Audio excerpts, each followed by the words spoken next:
Okay, we'll start with the 10th chapter, that is using DDL statements to create and manage tables. So इस chapter में देखेंगे आप tables कैसे create करते हैं. डेटाबेस ऑब्जेक्ट्स, डेटाबेस में आप टेबल्स क्रिएट कर सकते हैं, views, sequences, indexes and synonyms create कर सकते हैं. ये आपके ऑब्जेक्ट्स कहलाते हैं. तो टेबल एक ऐसा ऑब्जेक्ट है that is the basic unit of storage composed of रोज. ठीक है, इसमें डाटा स्टोर किया जाता है. तो अगर आपने डाटा इंसर्ट करना है तो you will have to create a table. Okay, naming rules के लिए किसी भी ऑब्जेक्ट के लिए table names and column names must begin with a letter.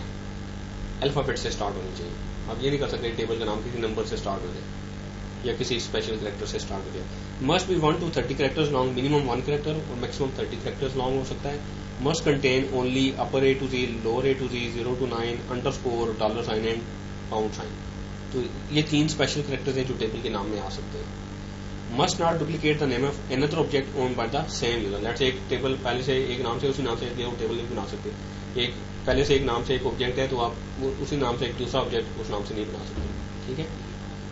Must not be an Oracle server reserve word. For example select table का नाम नहीं हो सकता, फ्रॉम नहीं हो सकता, वेयर नहीं हो सकता, ऑर्डर बाय नहीं हो सकता एंड सो. ऐसे जो रिजर्व वर्ड हैं वो टेबल्स के नाम नहीं हो सकते.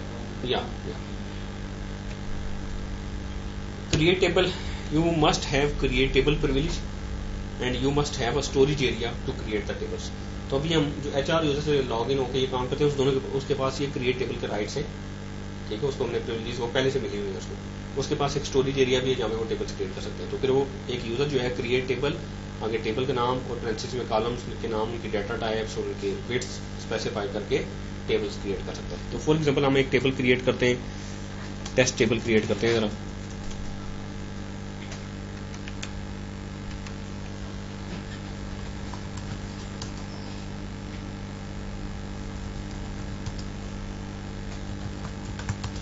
so we'll create a table, create table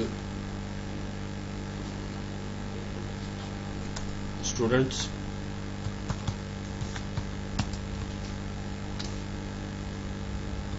ID number 3 का देते हैं, नेम varchar 2, 30 का देते हैं, एड्रेस varchar 2 100 करेंगे.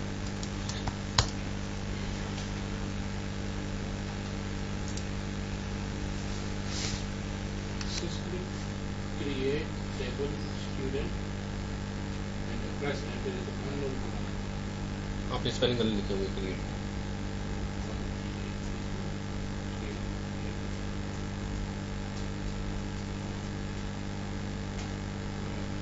ओके, सो आपने क्रिएट टेबल और टेबल का कोई नाम दे दिया, पैरेंथेसिस स्टार्ट करनी है आपने, उस पर कॉलम जो जिस नाम से कॉलम बनाना है उसकी डाटा टाइप, इसमें मैं नंबर स्टोर करना चाहता हूँ, उसकी विड्थ.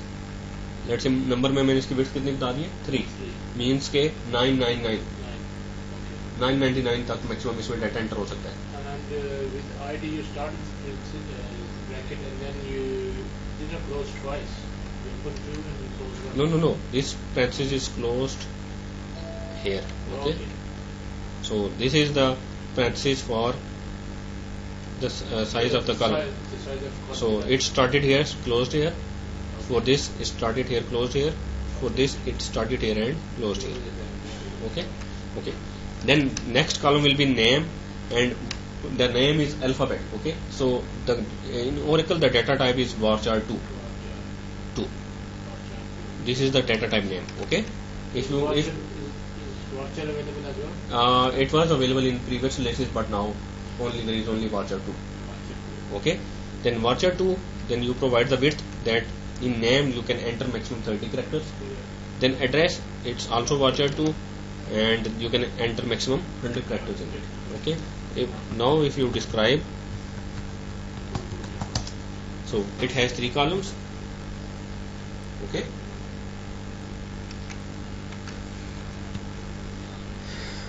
ये थोड़े डिफॉल्ट आपने जैसे किया जी, create table, table name, ID number 8, hire date, उसकी डाटा टाइप डेट रख दिया है, डिफॉल्ट स्टेट. डिफॉल्ट देख लेते हैं. अब टेबल क्रिएट करते वक्त, अब लेट से मैं इसमें टेबल में डाटा इंसर्ट करता हूँ, तो इसमें डाटा कैसे इंसर्ट करूंगा? Insert into students, values, ID is 1, name is AAA, whatever, address is blah blah blah.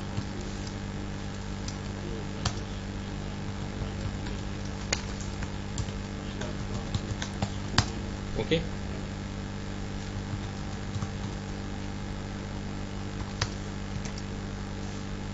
Okay.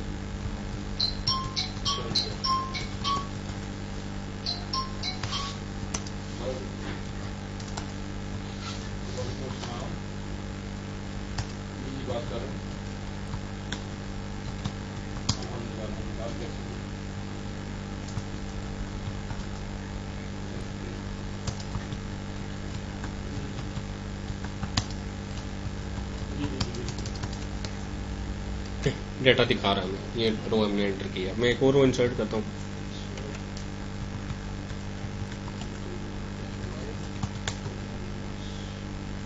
उसमें करता हूँ सर सिर्फ ID और नेम के लिए डाटा इंसर्ट करता हूँ।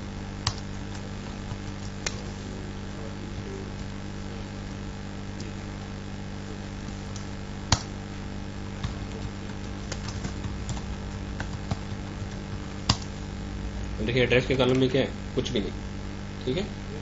तो आप ये कर सकते हैं कि आप जब टेबल क्रिएट करें, फॉर एग्जांपल एक और टेबल क्रिएट करते हैं,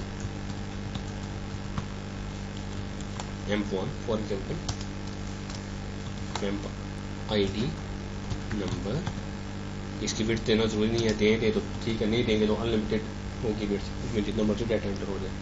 जैसे ename varchar 2, इसकी विड्थ देना जरूरी है, अगर नहीं देंगे तो एरर देगा, कोई ना कोई विड्थ जरूर देंगे। मैक्सिमम आप दे सकते हैं 4000 बाइट्स, 4000, ठीक है।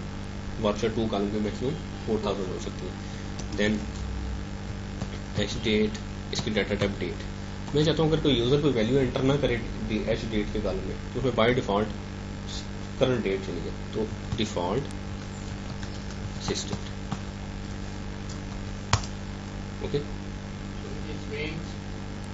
सो हमने किसी कॉलम के लिए नो या नहीं, इसमें तो डे, अगर इसके देखें ये कॉलम का नाम है, उसके डाटा टाइप है, जो डाटा टाइप है वो उसी तरह का डाटा एंटर किया जा सकता है। अगर आपने जो डाटा टाइप रखी है, क्योंकि मैंने इसकी डाटा टाइप डेट रखी है, अब इसमें सिर्फ डेट ही एंटर होगी, लेकिन मैंने साथ ये कर दिया कि अगर डेट कॉलम में यूजर वैल्यू ना दे तो बाय डिफॉल्ट उसमें खुद ही सिस्टम डेट करंट डेट उठ के चल जाए, ठीक है। या तो आप किसी भी कॉलम में, लेट से कोई आप ये चाहते हैं कि ई नेम में अगर कोई वैल्यू ना दे तो बाय डिफॉल्ट एक ई नेम एंटर हो जाए, एम्प्लॉय आईडी में कोई वैल्यू ना दे तो बाय डिफॉल्ट कोई एम्प्लॉय आईडी एंटर हो जाए, तो हर कॉलम के लिए डिफॉल्ट वैल्यू सेट कर सकते हैं। तो मैंने इन तीनों में से सिर्फ एक कॉलम के लिए डिफॉल्ट वैल्यू सेट की है। अब मैं डाटा एंटर करता हूँ,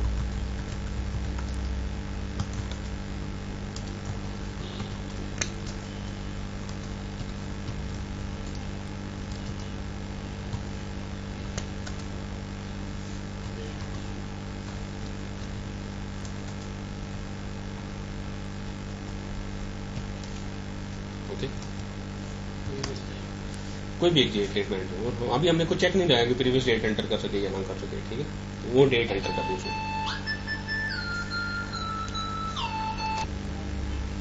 ठीक है जी। अब मैं दोबारा एक और रो इंसर्ट करता हूँ,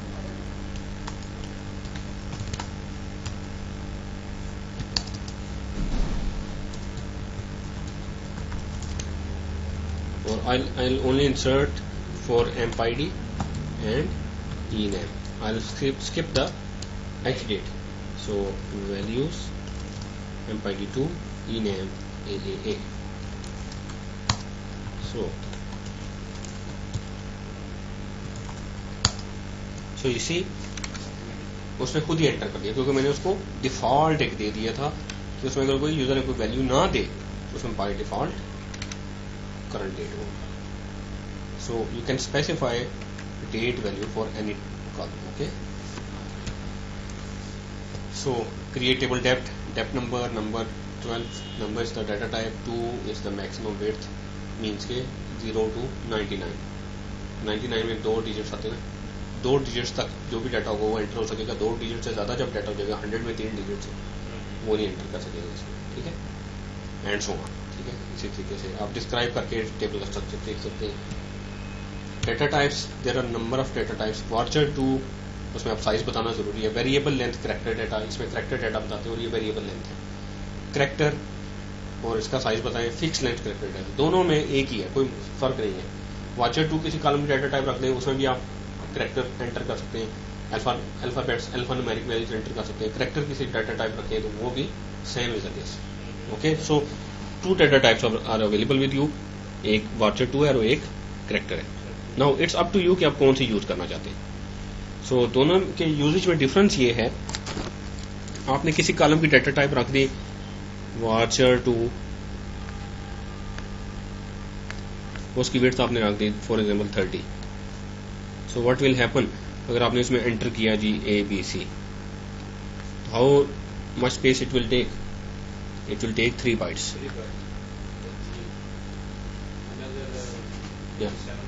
या so that is why it is called variable length, यानी कि जितना एक्चुअली आप डाटा सेव करेंगे उतनी स्पेस आपको पाएगी. And if you specify character 30 for a column and you enter ABC, how much space it will occupy? It will occupy 30 bytes.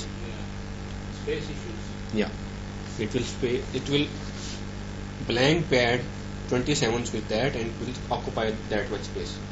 So space wastage is too much in the character data. So that's why you will use Varchar 2 as much as possible. Then number. In number you can provide precision comma scale, means ke you can provide total number of characters that can be entered, and in scale you can provide in those total number of characters how many characters can be entered after the decimal point. Okay, for example, if you specify if you specify a column as salary, its data type as number, and you specify 10,2. So you can you specify 5,2.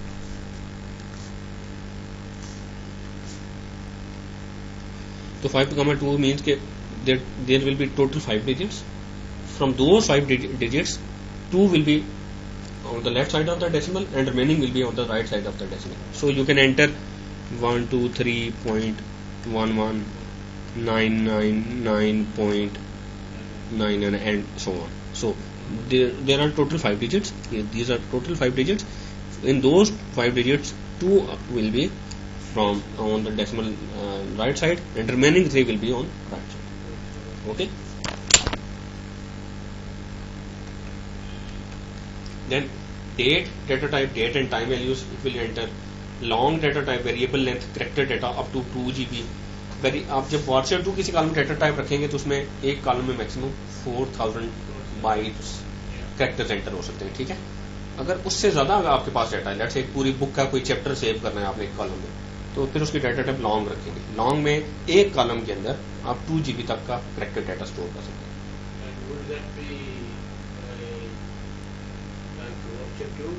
No, it will be, the data type will be long. No, I mean it will be like Varchar 2 in sense of it will store only the space how much we put in. Definitely it will be very variable. It will be like Varchar 2. And then CLOG, और अगर आपकी data long में भी पूरा नहीं आ रहा 2 GB से ज्यादा डाटा, तो फिर आप CLOG रखेंगे. करेक्टर लार्ज ऑब्जेक्ट, लॉग का मतलब होता है लार्ज ऑब्जेक्ट, करेक्ट सी का मतलब करेक्टर लार्ज ऑब्जेक्ट मीन्स कि ये सी आप डाटा टाइप रखेंगे character data up to 4 GB.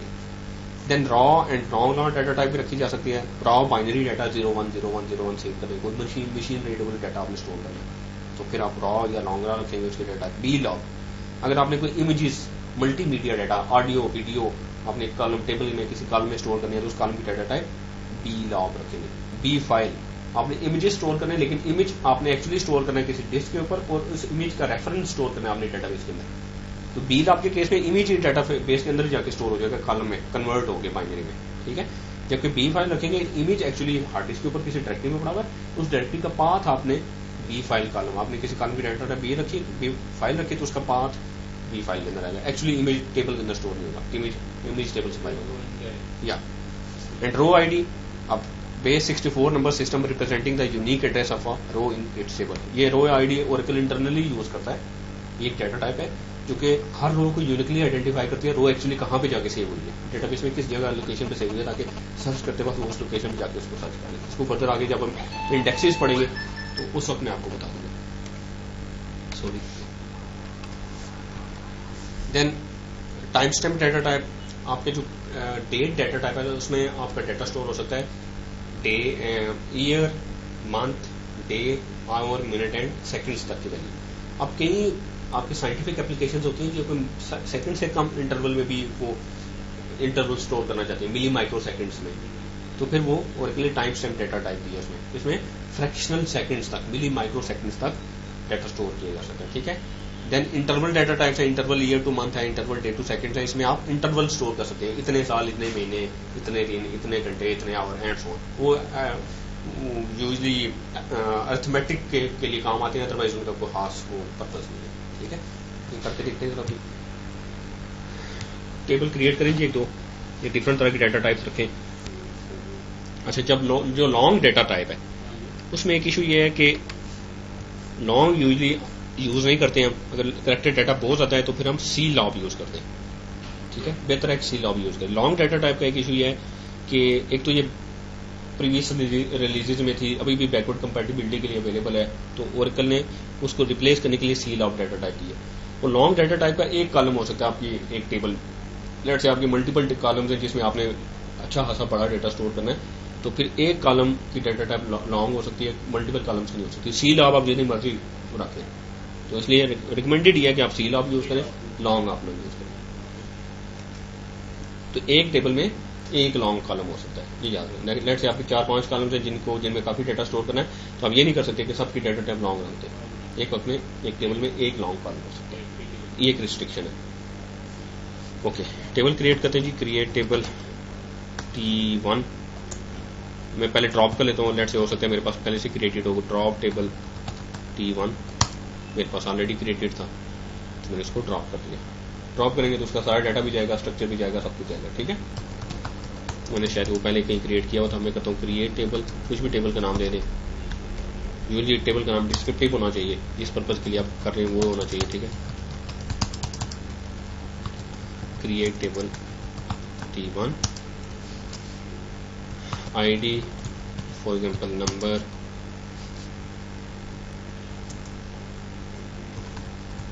Duration,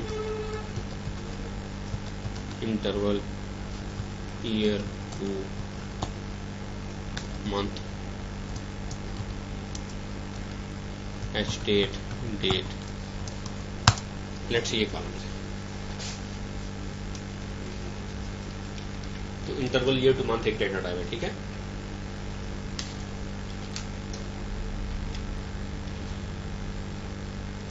ID number is in a data type. Yeah, number is a data type. ID is the column name. And the duration is the interval year to month. No, duration is the column name. Yeah, and its data type is interval year to month. Okay. And then hire date. H date is a column name and its data type is date. अब इसमें अगर मैं data enter करूं, insert into T1, values, ID में 1 enter करता हूँ, duration में करता हूँ सिंगल कोट्स में 10-2 और हाई डेट में मैं सिस डेट एंटर कर देता हूँ, तो वो एंटर होंगे। तो जब आप इंटरवल ईयर टू मंथ का मतलब यह है कि ईयर एंड मंथ स्टोर होंगे, तो आपने 10-2 स्टोर किया तो इट मीन्स कि 10 ईयर्स 2 मंथ्स। ठीक है, अच्छा अब इसका एडवांटेज क्या है, कमिट करते हैं। तो ये आपको बता रहा है कि आपने ID 1 एंटर किया है, इंटरवल आपने जो एंटर किया है वो पॉजिटिव किया है, क्योंकि आपने साथ में कोई वो नहीं दिया था, नेगेटिव सिंबल नहीं दिया था, तो वो पॉजिटिव या सो एंड डेट एंटर किया। अब देखते हैं, फॉर एग्जांपल आप करेंगे select sys date comma sys date plus duration from T1। उसने क्या किया, उसने किया जी सिस डेट में रिटर्न की 27 ऑफ अक्टूबर 2011, और हमने जब उसको किया sys date plus duration from T1, T1 के जो ड्यूरेशन का कॉलम है वो सिस डेट में ऐड करो, तो उसने क्या किया, एग्जैक्टली 10 ईयर्स और 2 मंथ ऐड करके जो डेट बनी वो मुझे दे दी। तो आप इस तरीके से इंटरवल्स अपनी डेटाबेस में स्टोर कर सकते हैं और उन इंटरवल्स को एडिशन में यूज कर सकते हैं। तो ओरेकल को पता है कि 10 क्या है, 2 क्या है। अदरवाइज आप इसको किसी कैरेक्टर कॉलम में स्टोर करते हैं तो ओरेकल को नहीं पता कि 10-2 क्या है। अगर इसको किसी इंटरवल डेटा टाइप वाले कॉलम में स्टोर करते हैं तो ओरेकल को पता है 10 मीन्स 10 ईयर्स, 2 मीन्स 2 मंथ्स। ठीक है, तो एग्जैक्ट ड्यूरेशन आपने को स्टोर कर दी। तो ये किसी जगह यूज हो सकती है मैथमेटिकल एप्लीकेशन में। अदरवाइज ये डाटा टाइप इज देयर, जरूरी नहीं है कि आप इसको यूज करें। प्रैक्टिकली आज तक मैंने इसको यूज नहीं किया अपनी इन्वायरमेंट में, क्योंकि इस तरह की इन्वायरमेंट नहीं है, इस तरह की कोई एप्लीकेशन नहीं है जिसमें ये यूज हो, लेकिन data type is there. Okay,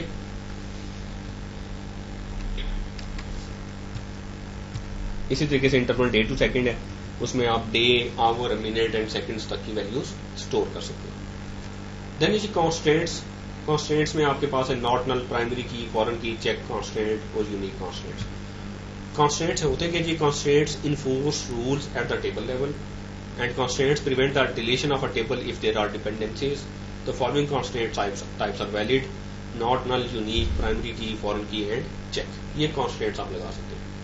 तो कॉन्स्टेंट्स का पर्पज ये होता है कि आप टेबल में किसी पर्टिकुलर कॉलम के लिए आप चाहते हैं कि डाटा रहे आपकी स्पेसिफाइड वो जो पॉलिसीज है उसके हिसाब से हो। फॉर एग्जांपल मैं एक टेबल क्रिएट करता हूँ, क्रिएट टेबल T2, और मुझे कहा जाता है कि आईडी का एक कॉलम होना चाहिए और उसकी डाटा टाइप नंबर हो और उसमें मैक्सिमम वैल्यूज लेट्स से मैक्सिमम वेट्स 5 डिजिट्स में उसमें एंटर हो सके और इसमें सारी आईडी यूनिक होनी चाहिए, ये ना हो कि आईडी रिपीट ना हो रही हो।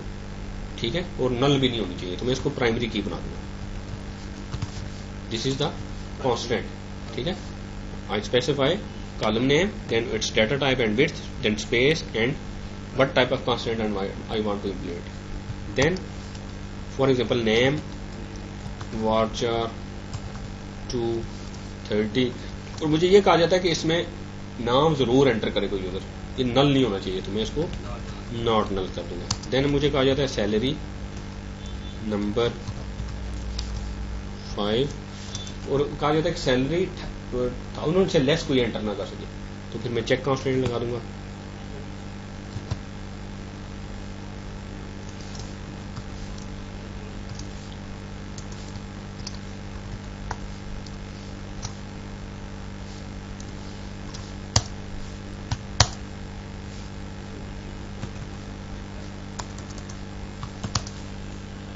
टेबल का नाम चेंज कर देते हैं, वो कहते हैं ऑलरेडी यूज्ड है, T0 कर देता हूँ। ठीक है, अब देखिए आईडी में आ रहा है जी नॉट नल, क्योंकि प्राइमरी की नॉट नल होती है। ठीक है, नेम मैंने ऑलरेडी नॉट नल किया था और सेल में नहीं बता रहा कि वो क्या है। तो नॉट नल कॉन्स्टेंट आपको डिस्क्राइब करते हैं, तो ऐसे कॉलम जो नॉट नल होते हैं वो आपको साथ ही बताते हैं। अब इसमें जब डेटा एंटर करूंगा, insert into T0 values 1, AAA, 900 add दे दिया। चेक कांस्टेंट HR_sys एंड आगे कोई नंबर दे दिया, वायलेटेड। देखिए कि हाँ नहीं कर सकते। ठीक है, तो अब जब तक ये 1000 से ज्यादा वैल्यू नहीं होगी उस वक्त तक वो डाटा एंटर नहीं करने देगा। फॉर एग्जाम्पल मैं इसको करता हूँ, अब मैं दोबारा एक और वो एंटर करता हूँ,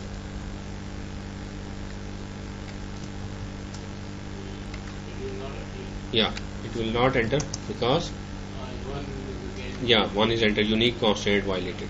okay अब यहाँ पे देखिए एरर में क्या दे रहा है, एरर में दे रहा है जी ये कांस्टेंट वायलेट हुआ है HR.sys_c और आगे कोई नंबर दे रहा है।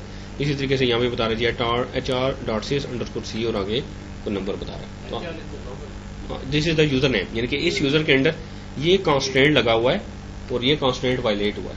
अब हमने कांस्टेंट लगाए थे कितने, 3। कौन कौन से लगाए थे, प्राइमरी की, नॉट नल एंड चेक।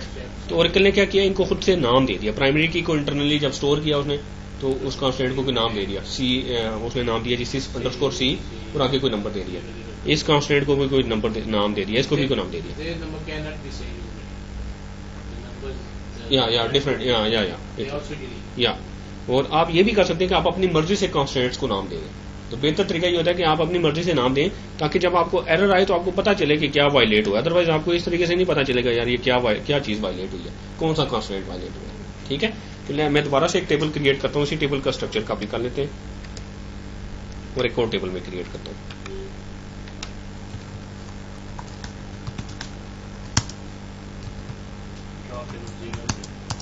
मतलब एक T2 मैंने ड्रॉप कर दिया, एक T2 के नाम से बना लेता हूँ।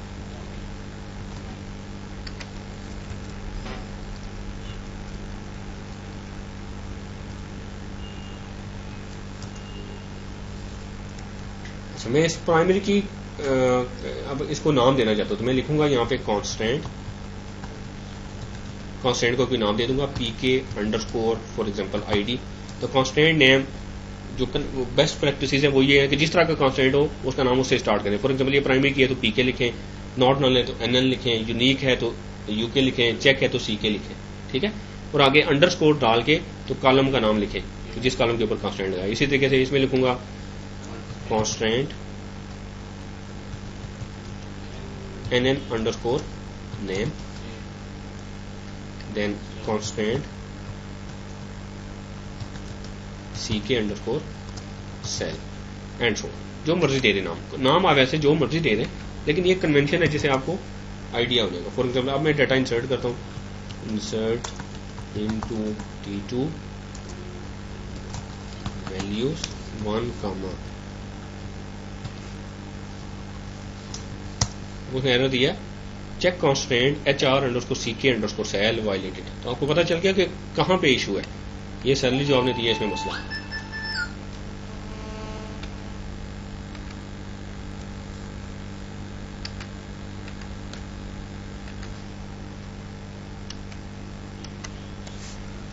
गाइडलाइंस के कंस्ट्रेंट्स को you can name a constraint or the Oracle server generate a name by using the sys underscore c और आगे कोई यूनिक नंबर देके नाम दे देते, जैसे हमने देखा था sys अंडरस्कोर c और आगे कोई नंबर ले लेगा कोई भी। When we log in sys as DBA. No, that is something else. No, I'm just saying. Yeah. Question. Yeah. I mean, that sys file is already automatically created by the when we do the installation, or we create. Yeah. It's already.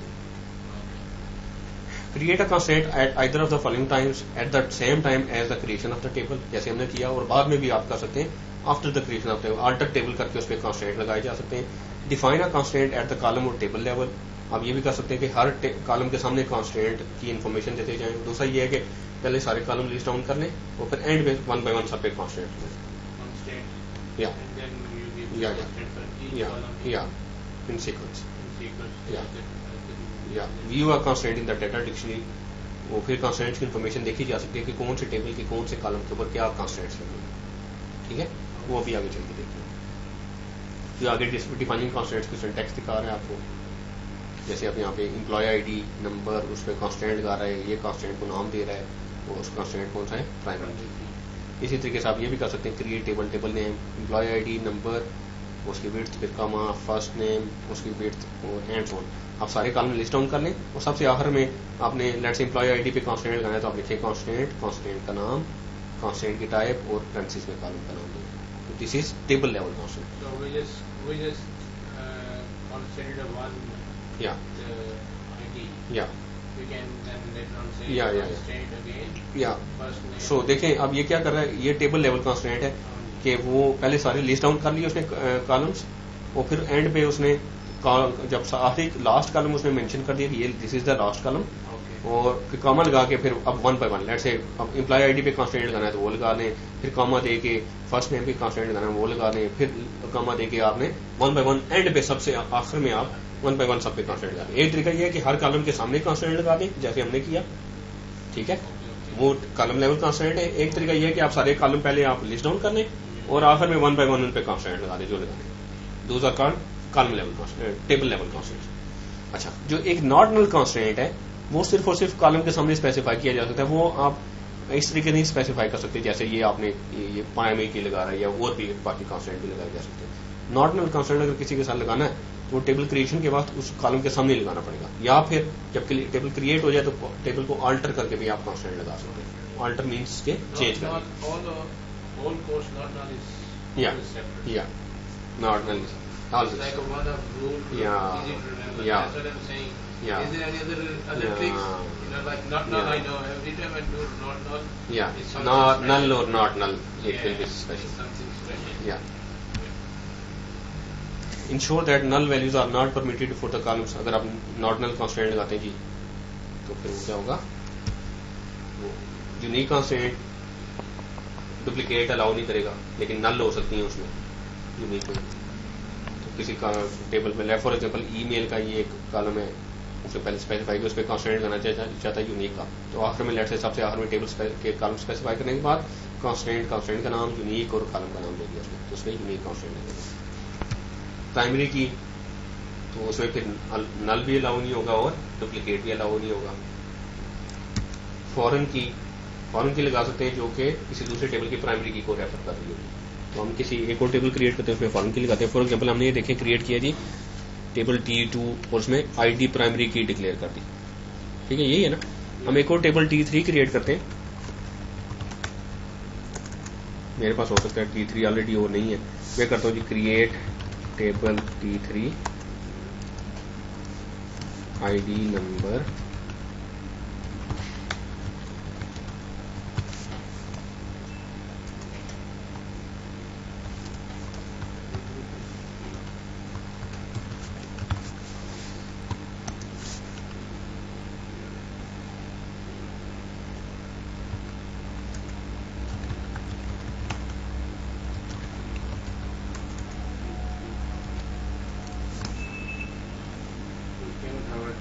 Duplicate constraint. या friend name should be unique, so मैंने इसको दिया PK_T3_ID।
Can you write the FK in capital?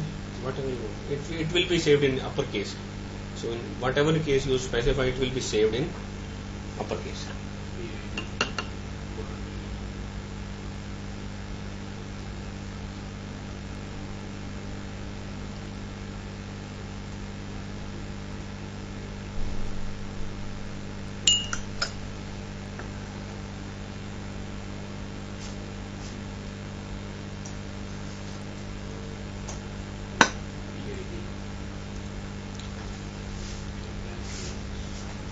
References.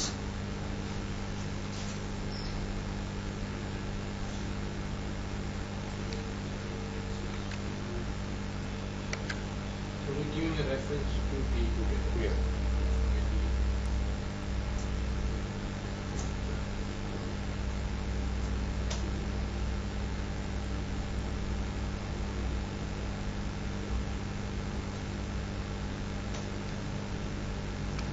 सो हमने क्या किया, एक table T3 create किया, उसमें आईडी, उसके डाटा टाइप नंबर, उस पर प्राइमरी की कॉन्स्टेंट लगाया, देन डिटेल्स के नाम से एक कॉलम है, उसमें varchar2 डाटा टाइप है उसकी, देन PID के नाम से एक कॉलम है, एंड सो ऑन। ये हमने कॉलम स्पेसिफाई किए। अब इस कॉलम के साथ ही मैंने कॉन्स्टेंट नहीं लगाया, मैंने क्या किया, कॉलम स्पेसिफाई करने पे एंड पे मैं आ गया, देन मैंने लिखा जी कॉन्स्टेंट का नाम दे दिया। फॉरेन की में आप बताते हैं कौन, अगर आपने टेबल लेवल पे एंड पे जाके लगाना हो तो फिर आपने कॉलम का नाम बताना होता है किस पे कॉन्स्टेंट लगाना है, तो हम PID पे लगाना चाहते हैं, मीन्स के पेरेंट आईडी। देन रेफरेंसेज में आप बताते हैं ये किसको रेफरेंस करेगी, तो फॉरेन की जब आप लगाते हैं तो रेफरेंसेज, तो पेरेंट टेबल और उसके कॉलम का नाम। अब जब आप इस टेबल में डाटा एंटर करेंगे T3 में, तो PID में जो डाटा एंटर करेंगे वो ऑलरेडी होना चाहिए T2 के ID के कॉलम में, ठीक है। इफ इट्स नॉट देयर वो एरर दे देगा। फॉर एग्जाम्पल मैं करता हूँ insert into T3 values, ID में 1 दे देता हूँ, डिटेल्स में कुछ भी दे देता हूँ, और PID में मैं 10 दे देता हूँ। तो उसने एरर दे दिया। Integrity constant HR.FK_T3_PID validated parent की नॉट फाउंड। तो ये रो ऑलरेडी जो उसका पेरेंट टेबल है, जो कि हमने रेफरेंसेस में बताया हुआ था, उसमें एग्जिस्ट नहीं करती आईडी में कहीं 10, तो वो एरर एंटर नहीं कर देगा। ठीक है,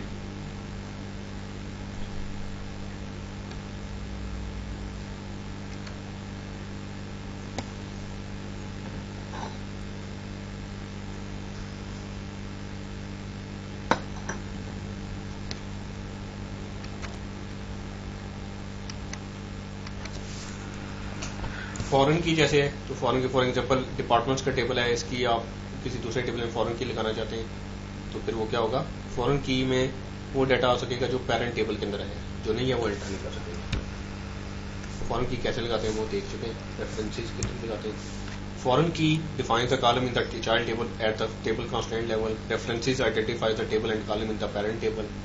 ऑन डिलीट कैस्केड, दो ऑप्शन आपके पास हैं फॉरेन की लगाते हुए, हमने ये दोनों में से कुछ भी नहीं बताया। On delete cascade, on delete set null. अच्छा, अब एक इशू ये है कि आप ये भी कर सकते हैं, लेट से मैं एक डाटा दोबारा से इसमें एंटर करता हूँ, उसमें ड्रॉ कर देता हूँ जी एंटर 1,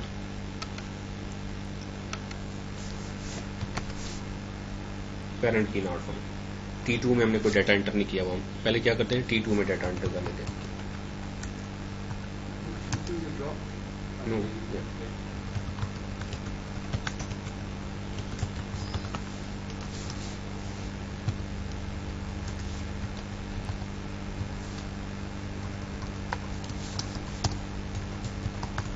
ठीक है, और ये दोबारा ये वाली रोज में एंटर करता हूँ।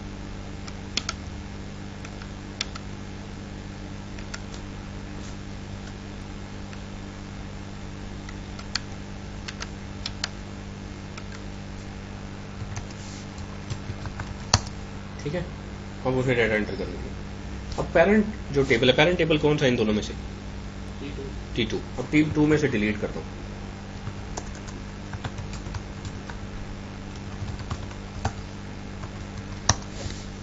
उन्हें डिलीट नहीं करने दिया।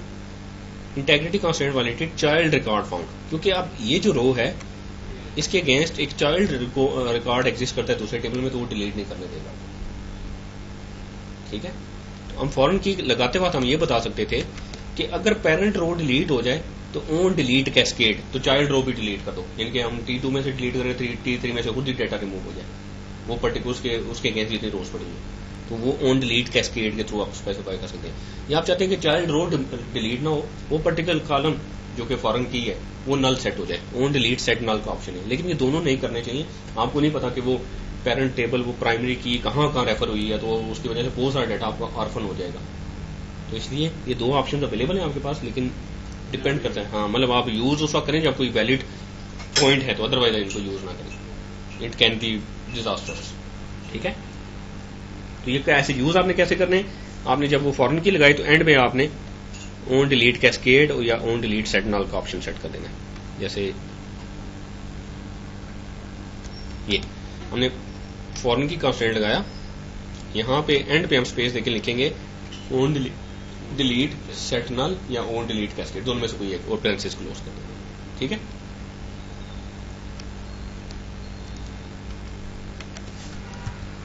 check constant defines the conditions that each row must satisfy. The following expressions are not allowed: current val, next val, l val, level and rownum के आप सुडो कॉलम से यूज नहीं कर सकते, सिस डेट का फंक्शन नहीं use कर सकते, यूआईडी यूजर इनवी के फंक्शन नहीं यूज कर सकते, और इसमें कुछ सब क्यूरीज यूज नहीं कर सकते, जस्ट कंडीशन दे सकते हैं चेक कांस्टेंट के कि ये कंडीशन अगर ट्रू होगी डाटा एंटर करने देगा, अदरवाइज नहीं एंटर करेगा। फॉर एग्जांपल जेंडर का कॉलम है, आप उसमें लगाते हैं जी check gender in F parenthesis लगा के एफ कॉमा एम, आप चाहते हैं कि जेंडर में सिर्फ एफ या एम एंटर किया जा सके, इसके अलावा कोई एंटर नहीं किया जा सके, तो उसमें आप चेक कांस्टेंट लगा सकते हैं। ये फिर एक पूरा टेबल क्रिएट हो रहा है, क्रिएट टेबल में एम्प्लॉय आईडी, उसकी नंबर, उस पर कांस्टेंट लगा रहा है, फर्स्ट नेम लास्ट नेम पे कांस्टेंट लग रहा है, ईमेल पे कांस्टेंट लग रहा है, फोन नंबर पे एंड फोन। ठीक है,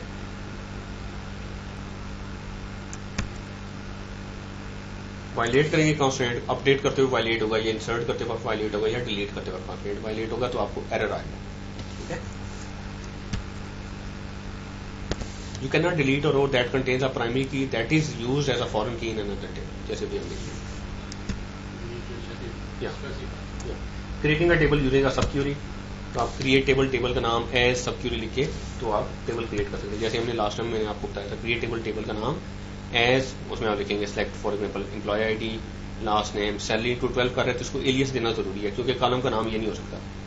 तो वो क्या करता है, आप जब जो सिलेक्ट की लिस्ट में जो कॉलम्स के नाम देंगे वही आपके टेबल में उसी नाम से कॉलम बनेंगे। तो फॉर एग्जाम्पल मैं करता हूँ create table T9 as select emp ID comma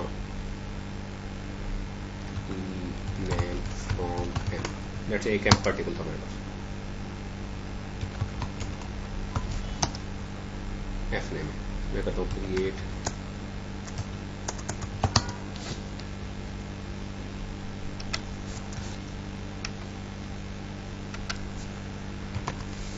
तो टेबल क्रिएट हो गया मेरे पास T9 के नाम से। T9 को डिस्क्राइब करता हूँ, अब देखें जो मैंने सिलेक्ट की स्टेटमेंट में जो कॉलम के नाम सेलेक्ट किए थे वो उसी नाम से उसने कॉलम बना दिया। ठीक है, मैं ये भी कर सकता हूँ कॉलम के नाम डिफरेंट रख दूँ। मैं एक और टेबल क्रिएट करता हूँ T3 की बेस पे या T2 की बेस पे,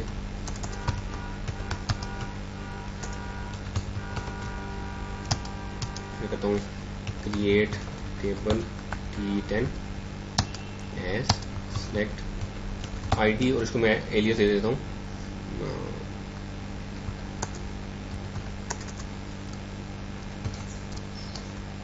आईडी अंडरस्कोर नाम का, नेम इसको एलियस दे देता हूँ एफ नेम, सेल इसको एलियस देता हूँ सैलरी फ्रॉम T2। तो आपने जो एलियस दिए थे कॉलम के वो उसने क्या किया, कर लिया उसने। और एक चीज याद रखिएगा, जिस टेबल का स्ट्रक्चर कॉपी करेंगे आप, ये डाटा भी इसमें कॉपी कर देगा। ये जो क्यूरी जितना डाटा ले गया कि वो इस टेबल में इंसर्ट हो जाएगा। ठीक है, क्यूरी करके देखते हैं। तो एक रो थी इस टेबल में, एक रो आ गई। और दूसरा ये भी ख्याल रखना है कि जब आप टेबल क्रिएट करेंगे तो अगर किसी कॉलम के ऊपर नॉट नल कॉन्स्टेंट लगा हुआ है तो वो भी साथ ही कॉपी हो जाएगी। जैसे एफ नेम के कॉलम के ऊपर देखें, यहाँ पे नॉट नल था नेम के कॉलम के ऊपर, हमने इसको एज एफ नेम किया तो इस पे नॉट नल का कॉन्स्टेंट कॉपी हुआ। बाकी अगर किसी कॉलम पे प्राइमरी की लगा हुआ है, फॉरेन की लगा हुआ है, चेक लगा है, वो कॉपी नहीं होंगे। सारे कॉन्स्टेंट्स दूसरे टेबल में कॉपी नहीं होंगे। ठीक है, डाटा कॉपी हो जाएगा, स्ट्रक्चर कॉपी हो जाएगा, और सिर्फ नॉट नल कॉन्स्टेंट जाएगा, बाकी कॉन्स्टेंट नहीं जाएगा। ठीक है जी।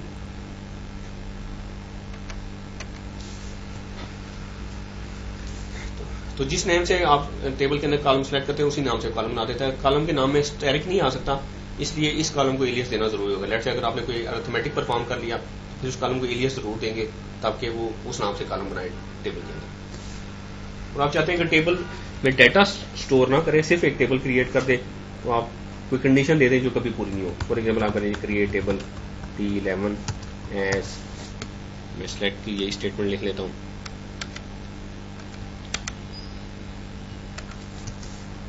From T2 where 1 equals to 2 कर, फिर A equal to B, 1 equal to 2, कुछ भी कर। ये कंडीशन ट्रू नहीं होगी, डाटा कुछ भी नहीं आएगा, सिर्फ स्ट्रक्चर कॉपी हो जाएगा table, but without any data.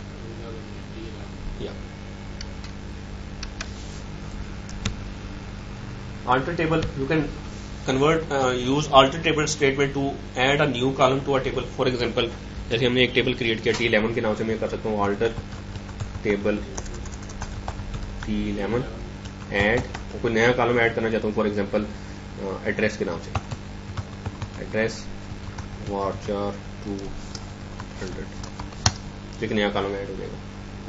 ठीक है, एंड सो ऑन। जैसे 1 by 1 कॉलम्स ऐड कर सकते हैं, कॉन्स्टेंट्स लगा सकते हैं, मॉडिफाई एग्जिस्टिंग कॉलम डेफिनेशन कर सकते हैं, यानी कि डाटा टाइप चेंज कर सकते हैं, कॉलम की विड्थ कम थी ज़्यादा कर सकते हैं, ज़्यादा थी कम कर सकते हैं। ठीक है, define a default value for a column, ये कॉलम की डिफॉल्ट वैल्यू साइड से चेंज कर सकते हैं, या उसकी विड्थ, या Yeah.